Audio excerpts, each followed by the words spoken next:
1902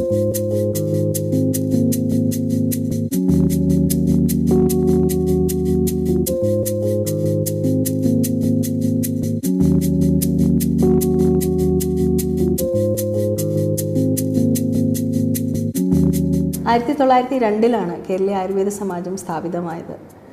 ബ്രിട്ടീഷുകാരുടെ ഭരണകാലത്ത് ആയുർവേദത്തെ തുടച്ചു മാറ്റുക എന്നുള്ളൊരു പദ്ധതി അവർക്കുണ്ടായിരുന്നു. അതിൽ നിന്ന് ആയുർവേദം എന്ന ശാസ്ത്രത്തെ ഉദ്ധരിക്കാൻ വേണ്ടിയാണ് കേരള ആയുർവേദ സമാജം അന്നത്തെ സാമൂതിരി രാജാവും മറ്റ് പ്രഗത്ഭരായ വൈദ്യന്മാരും ചേർന്ന് രൂപം കൊടുത്തത്. കോഴിക്കോട് ചാലപ്പുറം എന്ന സ്ഥലത്താണ് ആദ്യമായി കേരള ആയുർവേദ സമാജം 1902 ആര്യ സമാജം എന്ന പേരിൽ സ്ഥാപിച്ചത്. പിന്നീട് അത് ഷൊർണൂരിലേക്ക് മാറ്റപ്പെടുകയും കേരള ആയുർവേദ സമാജം എന്ന നാമം അതിന് കൊടുക്കുകയുമാണ് ഉണ്ടായത്.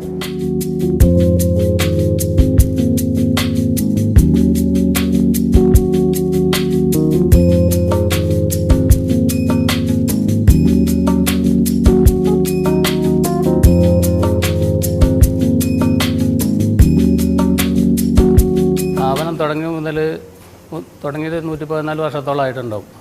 അന്ന് മുതൽ ഞങ്ങൾ മരുന്ന് നിർമ്മാണത്തിന് സ്ഥാപനം ഒരേ നിലവിലാണ് മരുന്നുണ്ടാക്കി കൊണ്ടുവരുന്നത്. കത്തിക്കാനൊക്കെ വിറകാണ് ഉപയോഗിക്കുന്നത്. ഒരു കഷായത്തിന് 4 ഇരട്ടി വെള്ളം വെച്ച് ഇടങ്ങഴി വെള്ളം വെച്ച് നാഴിയാക്കി ഉരിയാക്കി കുടിക്കണം എന്നൊക്കെയാണ് അതിൻ്റെ കണക്ക്. അതുപോലെ തന്നെ ഇപ്പോഴും തുടർന്ന് പോകുന്നുണ്ട്.